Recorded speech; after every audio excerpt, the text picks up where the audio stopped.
നമസ്കാരം, ഞാൻ doctor R Padmakumar, VPS Lakeshore ഹോസ്പിറ്റലിലെ മിനിമലി ഇൻവേസീവ് സർജറി വിഭാഗത്തിൻ്റെ മേധാവിയാണ്. ഇന്ന് ഞാൻ പറയാനായിട്ട് ഉദ്ദേശിക്കുന്ന വിഷയം റോബോട്ടിക് സർജറിയാണ്. ഈ കീഹോൾ സർജറിയിൽ റോബോട്ടിക് സർജറിയുടെ ഒരു ആപ്ലിക്കേഷനെ കുറിച്ചാണ് പറയാൻ പോകുന്നത്.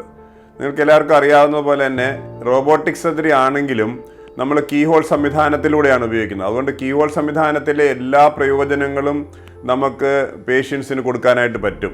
വളരെ ചെറിയ മുറിവുകളിലൂടെ ചെറിയ ഇൻസ്ട്രുമെൻറ്റ്സ് അകത്തേക്ക് കടത്തിയിട്ട് വളരെ വ്യക്തമായ ഒരു കാഴ്ച ലഭ്യമാക്കുന്ന ഒരു സംവിധാനമാണല്ലോ കീഹോൾ സർജറി എന്ന് പറയുന്നത്. അപ്പോൾ അതിൽ തന്നെ കുറേ കൂടെ അഡ്വാൻസ്ഡ് ആയിട്ടുള്ള ക്യാമറ സിസ്റ്റം, 3D ആയിട്ട് കാണാൻ പറ്റുന്ന തരത്തിലുള്ള വളരെ അഡ്വാൻസ്ഡ് ആയിട്ടുള്ള ഒരു ക്യാമറ സിസ്റ്റമാണ് റോബോട്ടിക് സർജറിയിൽ ഉപയോഗിക്കുന്നത്. പിന്നെ അതിനകത്ത് ഏറ്റവും പ്രധാനപ്പെട്ട കാര്യം എന്ന് പറയുന്നത് അതിൽ ഉപയോഗിക്കുന്ന ഉപകരണങ്ങൾ നമ്മുടെ കൈപ്പത്തി പോലെ, വിരലുകൾ പോലെ തിരിക്കാൻ പറ്റും. വളരെയധികം ഡിഗ്രിയിൽ നമ്മുടെ കൈ തിരിക്കുന്നതിനൊക്കെ ഒരു ലിമിറ്റ് ഉണ്ടെന്ന് പറയാം. പക്ഷേ ഇതിനകത്ത് വളരെയധികം ഡയറക്ഷൻസിൽ ഡിഗ്രിയിൽ തിരിക്കാൻ പറ്റുന്നതുകൊണ്ട് ഏത് ഡിഫിക്കൽട്ടായിട്ടുള്ള ഏരിയയിലും ഈ ഉപകരണങ്ങളെ എത്തിക്കാനും വളരെ നല്ല രീതിയിൽ ഓപ്പറേഷൻ ചെയ്യാനും പറ്റും. ഞങ്ങളെ സംബന്ധിച്ചുള്ള ഏറ്റവും പ്രയോജനപ്പെടുന്നതെന്ന് വെച്ച് കഴിഞ്ഞാൽ തൈറോയിഡിൻ്റെ കീഹോൾ സർജറി ചെയ്യുന്ന അവസരത്തിലൊക്കെ വളരെ ലിമിറ്റഡ് ആയിട്ടുള്ള ഒരു സ്ഥലമാണ് കഴുത്തിനകത്ത് വരുന്നത്.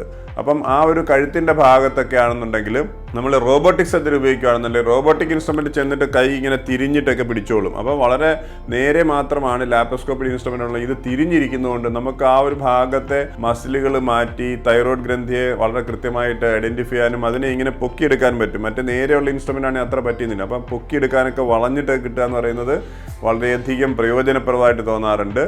അപ്പോൾ ഡിഫിക്കൽട്ടായിട്ടുള്ള ഓപ്പറേഷൻസ് കീഹോൾ സംവിധാനത്തിലൂടെ ചെയ്യുന്ന സമയത്ത് അതിനെ കുറച്ചുകൂടെ ലഘൂകരിക്കുന്നതിന്, അതിനുള്ള സർജൻ്റെ ബുദ്ധിമുട്ട് ലഘൂകരിക്കുക എന്ന് പറഞ്ഞാൽ പേഷ്യൻറ്റിൻ്റെ ഔട്ട്കമ്മിലാണ് ഏറ്റവും കൂടുതൽ വ്യത്യാസം വരാവുന്നത്. അവർക്ക് കിട്ടുന്ന ആ ഒരു ശസ്ത്രക്രിയയുടെ പ്രയോജനം, നമ്മളിപ്പോൾ ക്യാൻസറൊക്കെ ചെയ്യുമ്പോഴാണ് ക്യാൻസർ കൂടുതലായിട്ട് നല്ല രീതിയിൽ ക്ലിയറൻസ് കൊടുക്കാനും ഒക്കെ ഈ റോബോട്ടിക് സംവിധാനം സഹായിക്കും.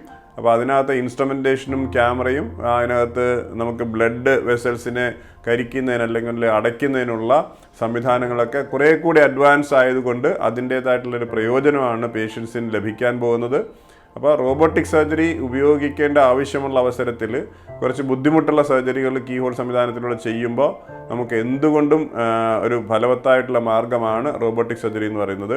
സർജന്മാരെ സംബന്ധിച്ചോളം അത്ര ട്രെയിനിങ് ഇല്ലാത്ത ആൾക്കാർക്ക് വേഗത്തിൽ ട്രെയിനിങ് എടുക്കുമ്പോൾ ആക്ച്വലി സഹായിക്കും. ഞങ്ങളൊക്കെ ലാപ്രോസ്കോപ്പിക് സർജറി പഠിക്കുമ്പോൾ ഉണ്ടായിരുന്ന ആ ബുദ്ധിമുട്ടുകൾ റോബോട്ടിക് സർജറി പഠിക്കുമ്പോഴത്തേന് അത്ര ഇല്ലാത്തത് കൊണ്ട് തന്നെ കൂടുതൽ ആൾക്കാർക്ക് ഇത് അഡോപ്റ്റ് ചെയ്തിട്ട് ചെയ്യാനുള്ള ഒരു സൗകര്യം കൂടിയുണ്ട്. അപ്പോൾ പ്രയോജനപ്പെടുത്തുക റോബോട്ടിക് സർജറി.